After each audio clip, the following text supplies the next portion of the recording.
Okay, so this question is from Birch reduction. Okay, so they have given us this substrate and they have given sodium and liquid ammonia. So the first step is Birch reduction. So we have this COOH. We are adding sodium and liquid ammonia. So what happens here? Basically, this bond is going to move like this, and this bond is going to come over here. So negative charge will be on near this carbon, COH. This carbon will have negative charge because this group can stabilize the negative charge. Okay, via resonance. So because it's an electron-withdrawing group. So here we have bonds over here. Here we have positive charge. So sodium and liquid ammonia will give hydrogen and reduce it. So here we are going to have two hydrogens. Okay, we're going to have hydrogens, and here we have a negative charge. So in the next step, the solvent reduction step is over. In the next step, what they have added Br, CH2, CH2, CH double bond CH2. So Br is a leaving group, right? So Br will leave, and this is going to attack over here, and the final product will look something like this. So COOH on this carbon, and on the same carbon there is going to be, if I write it as bond line, the same carbon we are going to have one CH2, then another CH2, then CH double bond CH2. 1, 2, 3, 4. So if you check the answers, it's going to be option. Okay, so on the same carbon COOH and this group will be attached. Let's move to the next question. Okay, so this question they are telling you, considering the spin orbit coupling, we have to consider spin orbit coupling. What they are asking is the multiple width. They have also given the width, formula for width, okay, in case of spin orbit coupling, which is equal to lambda into S into 2L plus 1. So for which ion are they asking you? They are asking you for EU3 plus.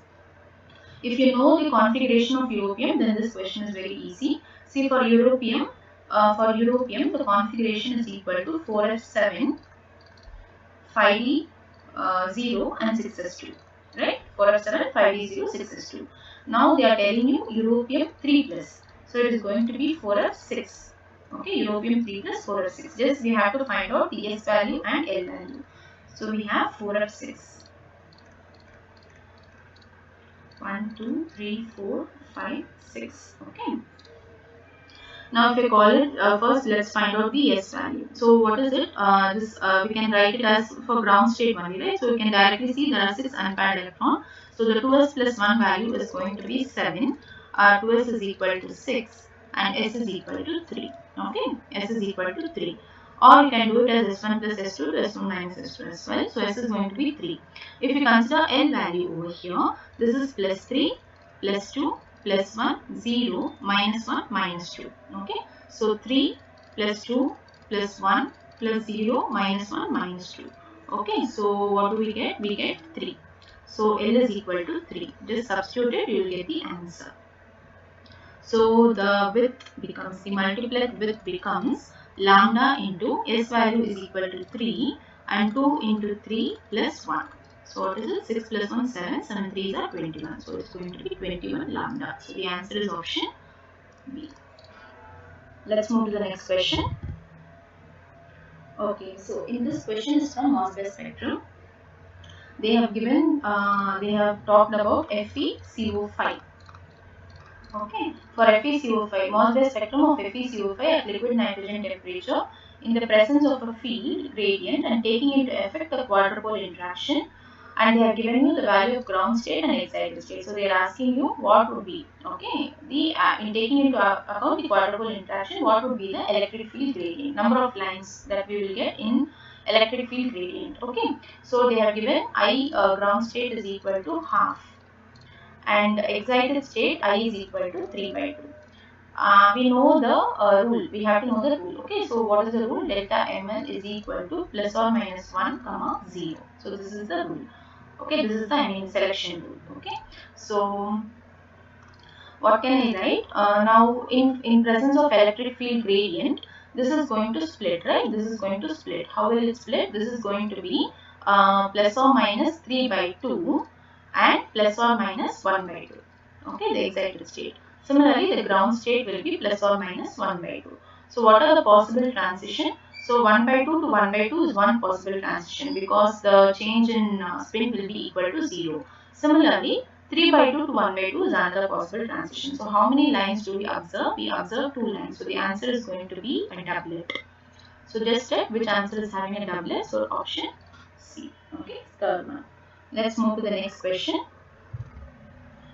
Okay, this question is about isolobal pairs from the fragments A to D are. Which are isolobal pairs they are asking you. Basically, when we compare transition metals with main block elements. Okay, when we compare transition elements with main block elements, if transition element has a 18 electron species, then it is going to be isolobal with main block element having 8 electrons. Similarly, if it is 17 electron, it is going to be isolobal with 7 electron. Then if it is a 16 electron species, it will be isolobal with 6 electron and so on, right? This keeps going. So this we need to know because they are comparing one transition element with a main block. Okay, one transition element fragment with a main block. So let's see the first one. So A is BH. Boron has 3 valence electrons, hydrogen has 1 valence electron, so total electrons is going to be 4. Similarly, if you consider B, it is FeCO3. So iron has 3d6 right? So 8 electrons plus carbonyl is going to donate 2 electrons, so 6. So it is going to be 14 electrons. So these two are isolobal. So A and B are isolobal. Similarly, if you see because 4, 14, it's isolobal.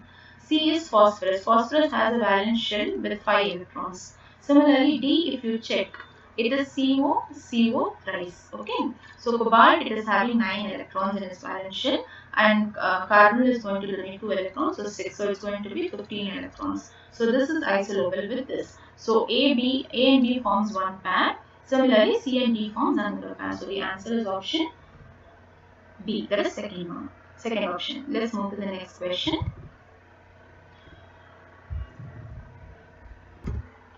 Okay, in this question, they have told that for octahedral geometry, the triad that does not have a net gain, okay, that does not have no net gain in CFSE, when the ligand field changes from weak to strong. We are changing the field strength from weak to strong, but still there is not going to be any change in CFSE. Okay, so what is it? Let's just put and see. See, first is Fe plus 2, CO plus 3, and then Mn plus 3. Okay, Mn plus 3. So if you consider Fe2 plus is going to be D6S2. They are talking about the octahedral geometry. All are going to be octahedral. So D6S2. So Fe2 plus is going to be D6. Okay. So we will have T2G 1, 2, 3, 4, 5, 6. Okay. This is going to be. Now it is in case of weak field ligand. Okay, weak field. If it is weak field, then it is going to be like this. But when you convert it to strong field, the pairing occurs, right? So the pairing will occur, then it will be T2G6. So there is going to be a change in CFSE. So first option cannot be there. Okay, first option is not right. So just eliminate it. Let's move to the second option. In case of second option, we have nickel 2 plus. We have nickel 2 plus. This is option B. Okay, second option we are checking. Then we have platinum 2 plus. Then we have Cr3 plus. Just take nickel 2 plus. Okay, in case of octahedral, so it is D8S2, so it's going to be D8. So in case of weak field ligand, 1, 2, 3, 4, 5, 6, 7, 8. Okay, so it's going to be T2G6 and Eg2. This is for weak field ligand. Now when you consider strong field ligand, there is going to be pairing, right? There is going to be pairing. So first we will pair all the electrons. 6 electrons are paired and then the electrons are gone here. Can you see? Even in case of strong field ligand, even in case of strong field and in case of weak field, the configuration remains same, which means there is no net gain in CFSE. Okay, so the configuration should not change. That's all. If the configuration does not change, the net gain in CFSE is going to be 0. For platinum 2 plus, okay, again platinum 2 plus comes under the same category, right? It is going to be like nickel only, so D8. And one more thing for platinum is that all ligands will act as a strong field ligand. Okay, all ligands are going to act as strong field ligands because it comes in the 5D series. So all ligands are strong field. So for D8 system, basically when you change the field strength from weak to strong, there is not going to be any change in CFSE. So these two are obeying. Let's check for chromium 3 plus. Chromium is D5S1, right? So chromium 3 plus is going to be D3. So D3, if I draw for again a strong field ligand, if I draw also, it is going to be the same. Okay, if I draw for weak field ligand also, it is going to be the same, right? It is going to be the same. So the correct answer is option B. Okay, so let's move to the next question. In this question, they have talked about Vasca's complex. They are asking, in a solution, Vasca's complex is known to bind with oxygen. So it binds with oxygen reversibly. In the product, what is the oxidation state of the metal ion center? They are asking the oxidation state of iridium, coordination geometry, and the mode of binding of oxygen. So in order to answer this question, we first need to know what Vasca's complex is. Basically, Vasca's complex is IR, Cl, CO, PPH3 twice. Okay, so this is Vasca's complex. Now this binds with oxygen reversibly. Okay, so what is it going to form? IR, Cl, CO, PPH3 twice, and then O2 is going to bind. Okay, O2 is going to bind. Basically, oxidative addition occurs over here. So if I have to draw and show, this is going to be IR, then Cl, and then CO, and PPH3 twice. This has bound with oxygen reversibly. So there is going to be oxidative addition over here. It's forming octahedral complex. So oxygen has bound like this. Then PPH3. Then we have CO, Cl, and PPH3. Okay. So just check the change in oxidation state. Here the oxidation state of iridium is +1, right? Because fluorine is -1. These are neutral ligands. Here this is -1, this is -1, this is -1. So iridium is going to be +3. So they are asking the oxidation state. So it's +3. So it can either be option A or option B. And then they are talking about the geometry. The geometry is octahedral. And the mode of binding is side-on. Okay, the mode of binding is side-on. Okay, so it is answer is option A, +3 octahedral. Even if you know these two, you can easily eliminate all the other options, and it is going to be option A. Let's move to the next question. Okay, so in this question, they are asking what are the possible terms arising from this configuration, P1D1 configuration. What are the possible terms? So basically, if you consider P1D1 term, right?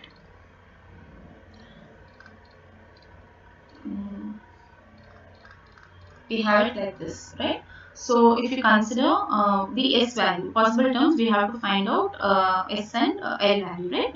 So if you consider S1 is equal to half, and S2 is also equal to half. So what is the formula? S1 plus S2, modulus of S1 plus S2, 2 modulus of S1 minus S2, right? So the half plus half is going to be 1, 2, half minus half, 0. So 1 comma 0. So the two S values are 1 comma 0. Similarly, if you consider L value, L is equal to modulus of L1 plus L2, 2 modulus of L1 minus L2. Okay, so L1 is going to be, this is L1, so this is going to be 1, this is going to be 2. So 1 plus 2, 2, 1 minus 2. Okay, modulus. So what do we get?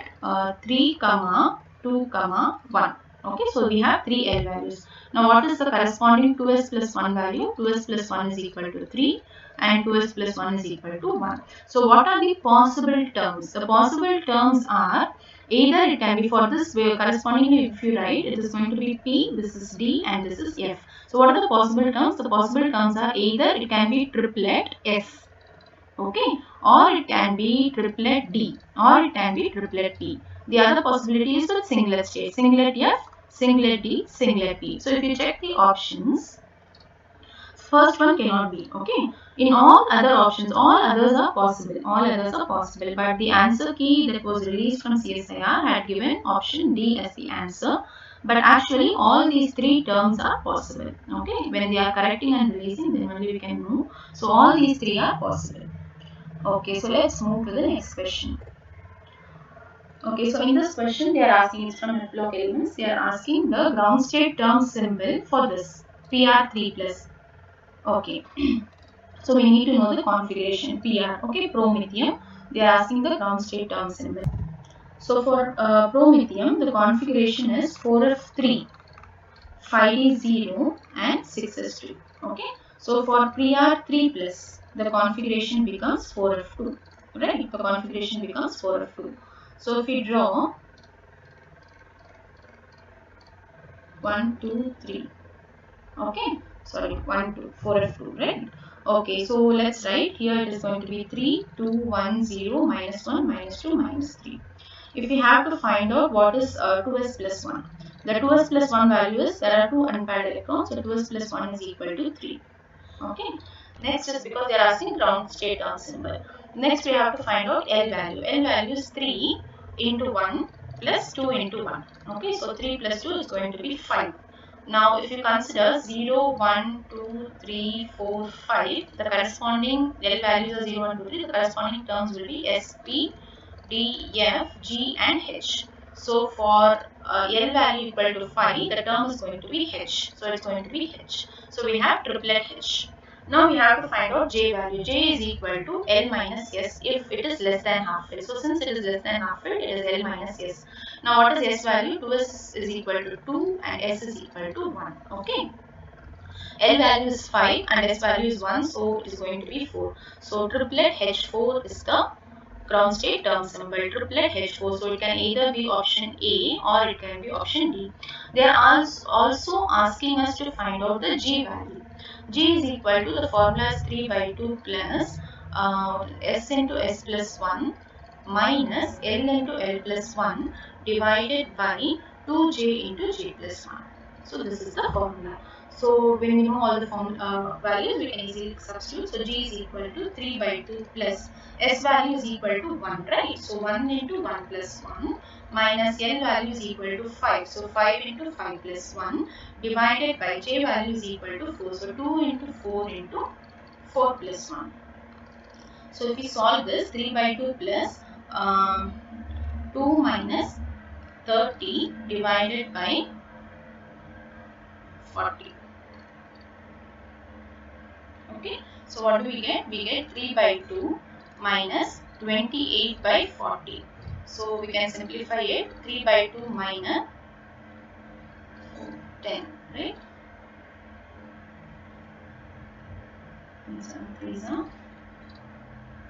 4 sevens are 28, 4 tens are 40. So I can write it as 7 by 10. This can be written as 7 by 10. Now, if we take LCM for this, we are going to get, okay, G value, if we take LCM for this, you will get 15 minus 7. So that will give you answer as 4 by 5. Okay, that will give you 4 by 5. 8 by 10, that is equal to 4 by 5. So if you check the answers, it's going to be option D. The answer is option D. That's all. Let's move to the next question. Okay, they are asking you again from coordination chemistry. They are asking to find out which of the statements is correct considering the magnetic moment. Okay, so the first statement tells that octahedral complex of Mn2, octahedral complex of Mn2 high spin and Fe3 high spin, they have mu effective is equal to mu spin. Is it true? We have to check. Okay. See, the is equal to mu spin. So they are talking about octahedral complex. If you consider Mn2, it is going to be D5 configuration. So T2G3 and Eg2. D5 configuration generally have mu effective as equal to mu spin, right? Mu effective will be equal to mu spin if it is a D5 configuration. Similarly, Fe3 high spin is also D5, right? So in that case also it is going to be T2G3 Eg2. So in that case also mu effective is equal to mu spin. So the first statement is absolutely right. In the second statement they are telling the tetrahedral complex of nickel 2 and octahedral complex of cobalt 2. Basically they are taking tetrahedral complex of nickel 2 and octahedral complex of cobalt 2. They both have orbital contribution. That is the statement. When do we have orbital contribution? We have orbital contribution when we have a triply degenerate state. Okay, when we have a T2 state or T2G state, we have orbital contribution. We just have to check whether this configuration is going to give you triply degenerate state. For nickel 2, we have D8 configuration. So in case of tetrahedral, we will have something like this: 1, 2, 3, 4, 5, 6, 7, 8. Yes, it is triply degenerate, right? It is triply degenerate. Similarly, for cobalt 2, if you check, cobalt 2 is going to be D7, right? It is going to be D7. They are talking about octahedral. So we will draw it like this: 1, 2, 3, 4, 5, 6, 7. Again, you see, T2G is unsymmetrically filled. So again it is going to be triply degenerate. So this is T2 is triply degenerate. Here also it is triply degenerate. So I can say that the second statement is also right because they are going to have orbital contribution when you have triply degenerate states. Orbital contribution is quenched. Okay, orbital contribution is quenched when we have non-degenerate or doubly degenerate state. That is also correct. Orbital contribution is only possible when we have a triply degenerate state. When we have a triply degenerate state only it is possible. So C is also right. So the correct answer is going to be A, B, C. That is option C. Okay, let's move to the next one. Okay, so they are asking you to find out the structures of the following complexes. So based on Wade's rule. So the first one is B4H10. The second one is B8H8 2 minus. Third one is B10H14. And the last one is MnCO4 B3H8. Okay, so they are asking you to find the shapes. Okay, so the first one B4H10, right? So we'll bring it to the form BnHN. That's when we can find out. So I'll keep 4 hydrogens inside and I'll put 6 hydrogens outside the sphere. Then if I remove all those 6 hydrogens, what will I get? B4H4 6 minus. Okay, if I have to find out, just divide the power by 2. Minus 2. Okay, when we have n minus 1, n plus 1, n plus 2, n plus 3 and so on, we call it as supercloso, hypercloso, closo, nido, arachno. Then we have n plus 4 as arachno, hypo. Then n plus 5 will be called as clado. Right, so we can easily find out. So this is going to be supercloso. This is supercloso, hypercloso. Then this is closo, nido, arachno, hypo and clado. So if you consider B4H4 6 minus, just divide the power by minus 2. So what do you get? B4H4 power 3 minus 3, right? If you divide, so this just write it as n plus 3. Just check what is n plus 3. N plus 3 is arachno. So this is basically arachno. This is basically arachno. Similarly, for this one, it is already given in that form. So divide the power BnHN power minus 2. So divide by minus 2. What do you get? 1. Right? You get 1. So here you get 3. I'm sorry. Here you get 3. So n plus 3 you write. Here you will get 1. So you write it as n plus 1. What is n plus 1? N plus 1 is closo. Similarly, for B10H14, if I have to write, I'll write B10H10 inside, H4 outside. Then I'll remove all those 4 hydrogens. So it will give me B10H10 4 minus. So if I divide it by minus 2, what do I get the power? If I divide it by minus 2, it's going to give me 2. So I write it as n plus 2. N plus 2 is nothing but nido. Okay, so arachno, closo, nido. That's why you arrived the answer. Arachno, closo, nido. So it's going to be option C. You don't have to check this. You can also check this and find out. See, MnCO4. Mn is 7 electrons, right? Mn has 7 electrons. This has 8 electrons. Then, so you will have 15 electrons altogether. 15 electron is going to be isolobal with 5 electrons. That is nothing but BH2.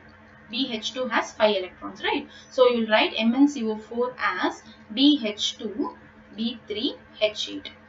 So what do we get? B4H10. B4H10. Again, it's the same as this. So it's going to be arachno. So it's be option C. Okay. So this question, basically in this question, they have what they have given is that they have given 2 complexes. Okay. They have given 2 complexes A and B.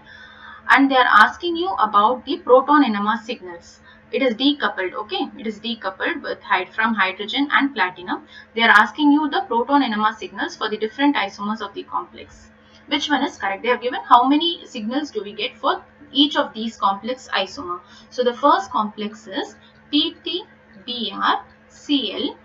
PMe3 twice. This is complex A. Okay, so what do I have to do? I have to draw the different isomers and see. So there are only 2 isomers possible, right? One is cis, the other one is trans. So first let me draw the trans isomer. So I'll have PMe3 over here and PMe3 over here. So this is one isomer possible. The other isomer is the cis isomer, BrCl. Then we will have PMe3 over here and PMe3 over here. This is the cis isomer. These are the 2 isomers possible. So how many signals will this this is trans. They are asking how many signals are possible. Basically, if you consider the first one, in trans isomer there is a plane of symmetry, right? So this is, and these two protons are going to be A. So there is going to be only one signal. One signal. Here, this is cis to Br and this is cis to Cl. So this, if I call it as A, this will be called as B. So there are going to be two signals. So for this complex, there is going to be 1 and 2. Okay, just check 1 and 2 for A. So it cannot be option A because it is 1 and 1. It cannot be option C as well because it is 2 and 2. So it should either be B or D. So now we have to check for the second complex that is given. The second complex that they have given is IrCl3 PMe3 thrice. This is the second complex. Now this complex will again have two isomers. One is facial, the other one is meridional, right?